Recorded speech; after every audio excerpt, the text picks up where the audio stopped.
అనిపిస్తున్నాయి sir. BC నేతను మరో ఉప ముఖ్యమంత్రిగా చేసే యోచనలో ఉన్నట్లుగా తెలుస్తోంది. అలాగే గనక జరిగితే టీపీసీసీ చీఫ్ మహేష్ కుమార్ గౌడ్కి అవకాశం దక్కే ఛాన్సెస్ ఉన్నాయి అంటున్నారు. సో ఇది జరిగితే టీపీసీసీగా కొత్త వారు వచ్చే ఛాన్సెస్తో పాటు కొంతమంది మంత్రి పదవులకి ముప్పు వాటిల్లుతుంది అన్నటువంటి డిస్కషన్స్ కూడా నడుస్తున్నాయి. ఏం జరగబోతుంది సార్? అంటే కాంగ్రెస్ పార్టీలో మొదటి నుంచి ఇలాంటి వార్తలు మంత్రివర్గ ఇస్తాను ఎన్ని రోజులు నుంచి తింటున్నాము. ఇప్పుడు 2 ఏళ్ళు అయిపోయింది. ఇప్పటికీ ఇంకా కొన్ని పోస్టులు ఖాళీగానే ఉన్నాయి. ఇటీవల జూబ్లీహిల్స్ ఉప ఎన్నిక సందర్భంగా అదారుద్దీన్ తీసుకున్నాడు. మీకు కాంగ్రెసే కాదు, ఈవెన్ కేసీఆర్ ముఖ్యమంత్రి అయినప్పుడు సెకండ్ టైం అయితే చాలా రోజుల పాటు ఇద్దరే, అయినా మహమూదులు తప్ప మా క్యాబినెట్నే ఏర్పాటు చేయలేదు. అలా రాజకీయ పార్టీల సభ ఒక ప్రాంతీయ పార్టీ అలా ఉంటే అనేక పుల్స్ అండ్ ప్రెషర్స్ ఉండేటువంటి మీకు కాంగ్రెస్ పార్టీలో జాతీయ పార్టీలకి ఎలా ఉంటుంది చెప్పండి మీరు. సో అందువల్ల this is part of Congress political culture. ఎందుకంటే ఆస్పిరెంట్స్ నిరంతరం ఉంటారు, పదవులు తక్కువ, ఆశావాలు ఎక్కువ, అనేక కులాల మధ్య జిల్లాల మధ్య బ్యాలెన్స్ చేయాలి.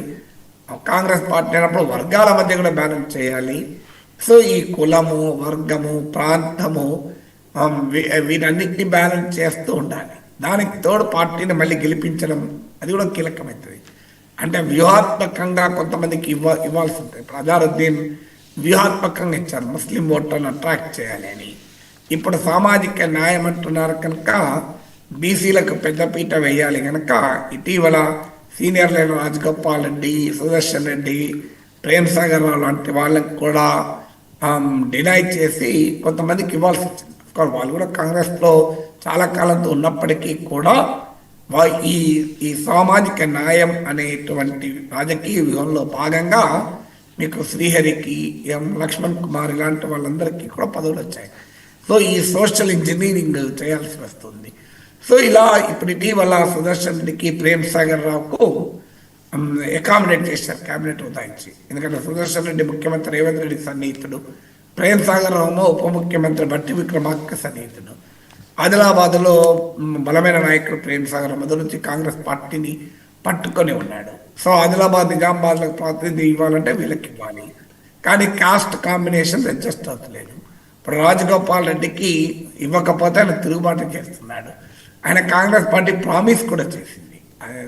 ఆయన రాజగోపాల్ రెడ్డి కాంగ్రెస్ పార్టీలోకి రావడం అసెంబ్లీ ఎన్నికలకు ముందు ఒక మేజర్ పరిణామం. రాజగోపాల్ రెడ్డి దానివల్లనే కాంగ్రెస్ గెలిచిందని అనొచ్చు. నేను అక్కడ దాకా వెళ్ళడం లేదు, కానీ డెఫినెట్గా రాష్ట్ర రాజకీయాలపైన కొంత ప్రభావం చూపినటువంటి పరిణామం అది. ఆ సమయంలో కాంగ్రెస్ హైకమాండ్ స్పష్టమైన హామీ ఇచ్చింది, క్యాబినెట్లోకి తీసుకుంటాం మేము అధికారంలోకి వస్తాయని. కానీ ఆయనకు పేరు చెప్పి, జిల్లా పేరు చెప్పి, కులం పేరు చెప్పి ఆయన ఆపుతున్నారు. ఆయన వాదన ఏంటంటే మరి పార్టీలో చేర్చుకున్నప్పుడు ఇవన్నీ గుర్తు రాలేదా అని.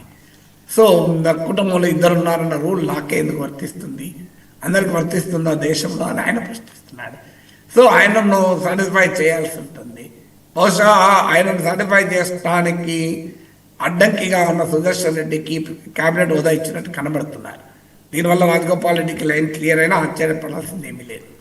సో ఇలా ఇప్పుడు రకరకాల social combinations, Mahesh Kumar Goud PCC అధ్యక్షుడే కాకుండా ఆయన ఎమ్మెల్సీ బీసీ సామాజిక వర్గానికి చెందినవారు, ముఖ్యమంత్రితో కూడా సాన్నిహిత్యం ఉన్నటువంటి నాయకుడు కనుక ఆయన దీనిలో బీసీ ఎమ్మెల్యేలు తక్కువ మంది ఉన్నారు. మీరు బీసీలో ఓటర్లు ఎక్కువ కానీ ఎమ్మెల్యేలు తక్కువ. కాంగ్రెస్ పార్టీలో మెజారిటీ ఎక్కువ మంది ఎమ్మెల్యే రెడ్లు ఉంటారు. సో అందువల్ల ఎమ్మెల్యేల్లో మంత్రి పదవి ఇవ్వడానికి ఇబ్బందిగా ఉన్నప్పుడు ఎమ్మెల్సీగా ఉన్న మహేష్ కుమార్ గౌడ్కి అకామిడేట్ చేయడం ద్వారా బీసీ కోటాను మరింతగా భర్తీ చేయడానికి అవకాశం ఉంటుంది. దీనికి తోడు ఇటీవల కొంతమంది మంత్రుల ప్రవర్తన సరళి కూడా కాంగ్రెస్ పార్టీకి చాలా ఇబ్బందిని తెచ్చింది. అందులో కొండా సురేఖ ఎపిసోడ్ మనం చూసాం. అలాగే మీకు లక్ష్మణ్ కుమార్ వర్సెస్ పొన్నం ప్రభాకర్ మధ్య జరిగిన ఘర్షణ చూసాం. జూబ్లీహిల్స్ ఎన్నికల సమయంలో అది పార్టీని బాగా దెబ్బతీసిన ఎపిసోడ్స్. దానివల్ల కూడా హైకమాండ్ కాస్త అసహనంతో కూడా ఉండొచ్చు. దీనికి తోడు స్థానిక సంస్థల ఎన్నికలు రాబోతున్నాయి. సో అందువల్ల స్థానిక సంస్థల ఎన్నికలు అయినాకనే కాంగ్రెస్లో భారీ మార్పు ఉండొచ్చు. ముందు రెండో పాసిబిలిటీ, ముందే మార్పులు చేసి స్థానిక సంస్థలకు వెళ్ళడం ఒక పద్ధతి.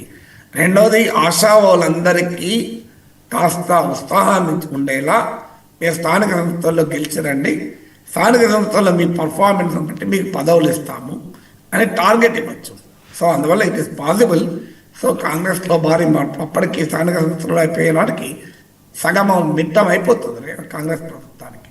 సో కాస్త కొత్త ఊపును తేవాలన్నా, కొత్త పబ్లిక్ ఇమేజ్ను, పర్సెప్షన్ కలిగించాలన్నా, కాంగ్రెస్ ప్రభుత్వం కొత్తదనంతో ప్రజల ముందుకు ప్రజెంట్ చేయాలన్నా కూడా ఈ మార్పు అవసరం కదా.